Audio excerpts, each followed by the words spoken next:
In this presentation, I will discuss Shleifer and Vishny 1997, a survey paper on corporate governance. So first, what is the research question? So this paper, Shleifer and Vishny 1997, surveyed the corporate governance literature from an agency perspective. That is, the challenges that arise from the separation of ownership and control. This paper by Shleifer and Vishny has 8 sections. Section 1 outlines the nature of the agency problem, which is conflict of interest between agents and principals. It presents some standard models of agency and presents incentive contracts as a possible solution. Section 2 discusses how firms can raise money without giving suppliers of capital any significant power. Section 3 and Section 4 present 2 common approaches to corporate governance that rely on giving investors some money. The first is to give investors power through legal protection from expropriation by managers. The second is ownership by large investors, concentrated ownership, matching significant control with significant cash flow rights. Section 5 discusses the potential costs of concentrated ownership. Section 6 details specific examples of widely used corporate governance mechanisms, illustrating the roles of legal protection and concentrated ownership in corporate governance. Section 7 includes the author's comprehensive analysis regarding the best corporate governance systems in their opinion. Section 8 summarizes the author's argument and identifies future research directions.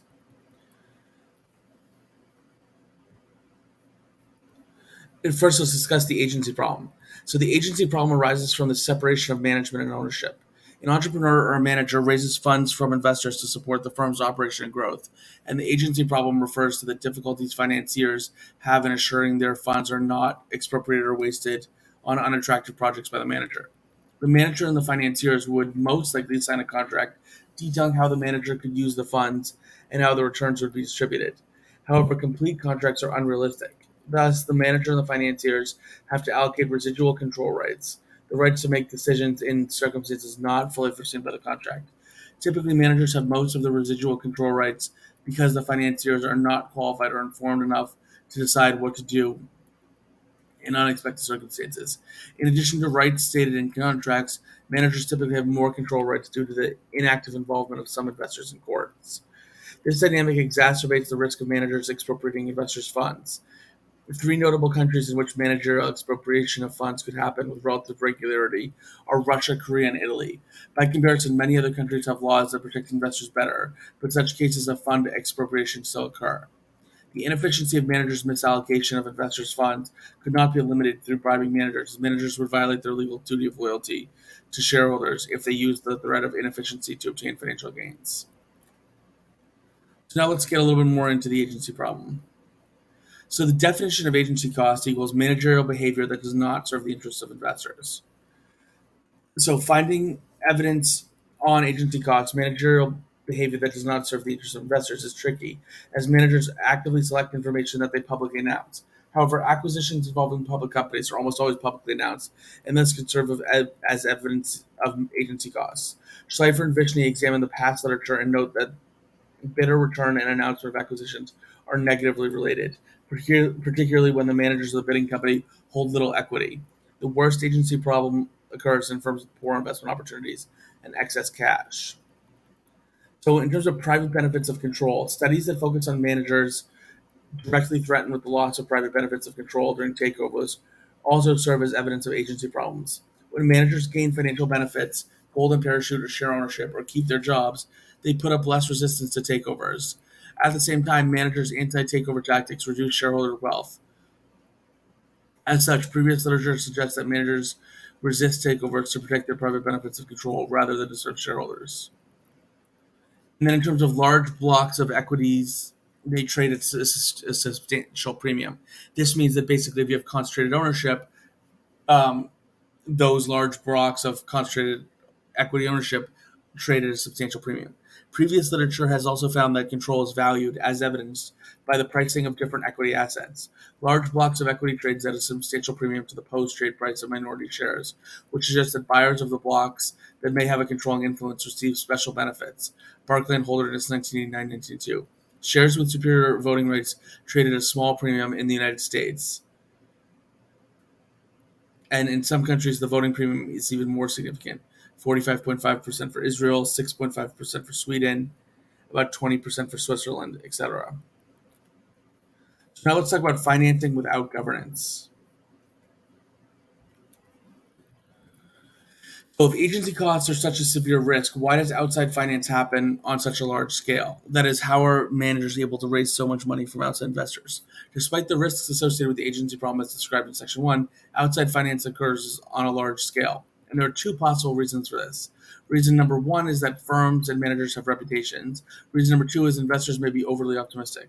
Two reasons could potentially explain this contradiction: the idea that firms and managers have reputations and investors are gullible and overly optimistic. Now let's talk about legal protections. An important reason that investors provide financing to firms is that they receive control rights in exchange. If firm managers violate the terms of their contract, then the financiers have the right to appeal to the courts to enforce their rights. Shareholders have the legal right to vote on important corporate matters and in elections of boards of directors. However, voting rights are expensive to exercise and to enforce due to issues such as voting, location inaccessibility, and management interference. In addition, directors elected by shareholders do not necessarily represent the interests of the shareholders, and the board of directors could respond passively to managers' poor performance or become loyal to managers. The second legal protection is managers have an affirmative obligation of duty to shareholders. In many countries, managers also have an affirmative duty of loyalty to shareholders, meaning that they have a duty to act in shareholders' interests. The courts and Organization for Economic Cooperation and Development countries have generally accepted the idea of the duty of loyalty. The duty of loyalty typically includes legal restrictions on managerial self-dealing, such as theft from the firm, excessive compensation, or issues of additional securities for the direct benefit of managers. Other legal restrictions include restrictions on the manager's actions and specification that minority shareholders be treated as well as the insiders. Last is the strictness of courts in terms of enforcing the affirmative obligation of managers varies by jurisdiction. The strictness with which courts enforce the duty of loyalty varies. The U.S. is generally viewed as relatively tough on managers in interpreting the duty of loyalty. Outside of the U.S. and Canada, class action lawsuits filed by shareholders against a firm are not generally permitted, and continued fees are prohibited. Romano, 1993. Outside the OECD, the duty of loyalty is a much weaker concept. Creditors also have legal rights. Creditors also have legal protections that vary across countries, including the right to grab assets that serve as collateral for the loans, the right to liquidate the company when it does not pay its debts, the right to vote in the decision to reorganize the company, and the right to remove managers in reorganization. Repossessing assets in bankruptcy is often difficult for creditors, especially if they have conflicting interests. However, legal protection of creditors is often more effective, given the default is a straightforward violation of a debt contract that a court can verify. Now let's talk about large investors. So the agency costs are mitigated by concentrated ownership. Action by investors are more effective when control rights are concentrated in the hands of a small number of large investors. Concentrated ownership could take the form of large shareholders, takeovers, and large creditors.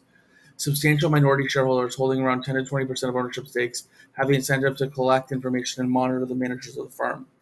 They also have the voting control to pressure the managers if the agency problem arises or even outs the managers through a proxy fight or a takeover. Large shareholders could control the firm and the managers with 51 or more percent ownership. Large shareholders are relatively uncommon in the U.S., but concentrated holdings by families and wealthy investors still exist. Agency costs could be mitigated by hostile takeovers, especially in countries where large shareholders are less common.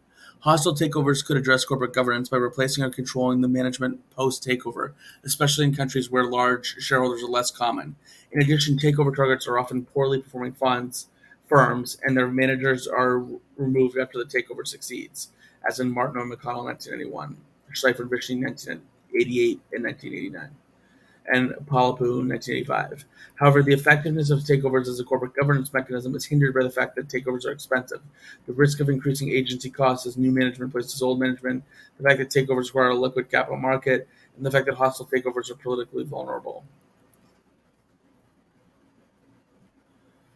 So now let's talk about the cost to large investors. So large investors may advocate for their own interests over the interests of other shareholders. While they have more leverage against managers, large investors also represent their own interests, which can conflict with the interests of other investors, employees, and managers. Thus, large investors could choose to engage in their own expropriation of funds. This expropriation by large investors could take several forms. Large investors could allocate more resources to themselves if their control rights exceed their cash flow rights. Large investors could attempt to bring more benefits to themselves than to other investors and employees.